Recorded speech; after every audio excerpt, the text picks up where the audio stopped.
जम्मू कश्मीर के पहलगांव में मंगलवार दोपहर हुए आतंकवादी हमले में 27 लोगों की मौत सामने आई है। पहलगाम की बेसरन घाटी में मंगलवार दोपहर 2:45 पर हुए इस हमले में 20 से ज्यादा लोग घायल हुए। हमले की जिम्मेदारी लश्कर-ए-तैयबा के विंग द रेजिस्टेंस फ्रंट यानी TRF ने ली है।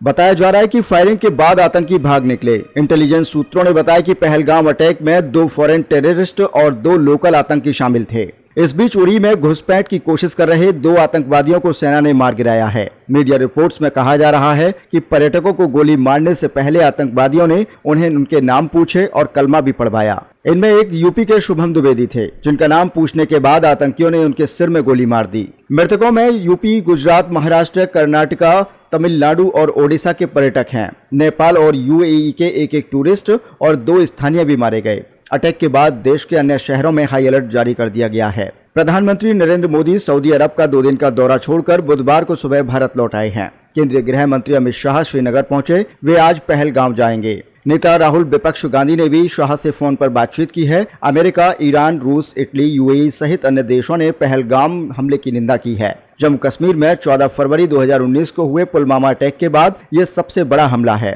पुलवामा में CRPF के काफिले पर फिदायीन हमला हुआ था। इसमें 40 जवान शहीद हुए थे। इसकी जिम्मेदारी जैश-ए-मोहम्मद ने ली थी। पहलगाम अटैक के बाद जब भारतीय सेना के जवान बेसरन घाटी पहुंचे तो वहां मौजूद पर्यटकों ने उन्हें आतंकवादी समझ लिया। ऐसा इसलिए क्योंकि जिन आतंकवादियों ने फायरिंग की वो भी वर्दी में थे। जवानों को देख महिलाएं और बच्चे हाथ जोड़कर रोने लगे। इसके बाद जवानों ने कहा, हम इंडियन आर्मी में हैं। उन्होंने पर्यटकों को सुरक्षा का दिलासा दिया। इस घटना का वीडियो भी सामने आया है। जम्मू कश्मीर के उरी सेक्टर में LOC के पास बुधवार को आतंकी घुसपैठ की कोशिश की गई। इसके बाद भारतीय सेना ने फायरिंग शुरू कर दी। एनकाउंटर अभी जारी है। सेना के अधिकारियों ने कहा कि सुरक्षा बलों ने 2 से 3 आतंकवादियों को घुसपैठ की कोशिश करते हुए देखा था। इस इलाके में सर्च ऑपरेशन जारी है। पहलगाम में हुए आतंकी हमले में कानपुर के शुभम द्विवेदी 31 साल की मौके पर मौत हो गई। आपको बता दें कि शुभम द्विवेदी की 2 महीने पहले शादी हुई थी। वह पत्नी और परिवार के 11 सदस्यों के साथ कश्मीर घूमने गए थे। जम्मू कश्मीर के पहलगाम में हुए आतंकी हमले में हरियाणा के करनाल के रहने वाले लेफ्टिनेंट विनय नरवाल की भी मौत हो गई। उनकी 8 दिन पहले हिमांशी नरवाल के साथ शादी हुई थी। आतंकवादियों ने रायपुर के स्टील कारोबारी दिनेश मिरानिया की गोली मारकर हत्या कर दी।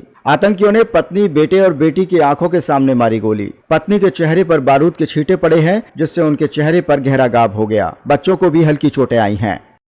नीचे स्टैंड में खड़े हुए थे, कस्टमर्स ऊपर गए हुए थे मिनी स्विट्जरलैंड की तरफ। तो 2:45 बजे के आसपास एकदम भगदड़ स्टार्ट हो गई। तो हम भी देखने लगे कि क्या हुआ है। तो जब पूछा तो पता लगा कि ऊपर गन शॉट हुआ है। टूरिस्ट ने बताया, मेरे जो क्लाइंट थे उन्होंने बोला कि एक गन शॉट की आवाज सुनी हमने, तो हमने भागना स्टार्ट किया। तो अब उसमें कई लोग नंगे पैर भाग के आ रहे थे और कई लोग जो पोनीज पे जो नीचे थे वो नीचे से ही वापस मुड़ के आ गए। तो हमने फिर गाड़ियां, जब हमने सुना गन शॉट है, हमने सोचा कि हो सकता है कि नीचे ऊपर से नीचे आएंगे। तो हमने गाड़ियां स्टार्ट करी और हम भाग के नीचे जिधर हमारे होटल थे हम उधर आ गए। तो कितने लोगों को आपने देखा या सुना कि कितने? ऑलमोस्ट मतलब आप ये कह सकते हैं कि रोड पे 200-300 आदमी खड़े थे। पैनिक का माहौल था। गाड़ियां भागना स्टार्ट हो गई। जो गाड़ियां नीचे खड़ी थी उन्होंने गाड़ियां स्टार्ट करके भागना स्टार्ट करा, क्योंकि पता नहीं था कि क्या हुआ है, एग्जैक्ट मालूम नहीं था। इतना मालूम लगा कि एक गन शॉट हुआ है। तो कुछ आपने देखा इंजर्ड या इंजर्ड इन द सेंस किसी के कोनी में लगी हुई थी, किसी के पैर में लगी हुई थी। इतना हमने देखा, बॉडीज हमने नहीं देखी। तो आपको क्या लगता है इससे कितना इम्पैक्ट होगा? इम्पैक्ट ये है कि जब अभी तो फिलहाल हम बात कर रहे हैं जो जिंदगियां गई हैं, इम्पैक्ट काम का ही है। चलिए वो तो हम अभी उसकी बात ही नहीं कर रहे। अभी इम्पैक्ट ये है कि जो लोगों की जिंदगी गई उनके फैमिलीज पे क्या इम्पैक्ट पड़ेगा। और हमारे ऊपर जो ये स्टैंप लग गया यहाँ टूरिज्म पे, ये धुले ही नहीं धुलेगा। चाहे हम कुछ भी करेंगे, इसके बाद ये साफ नहीं होगा हमारे सर पे से।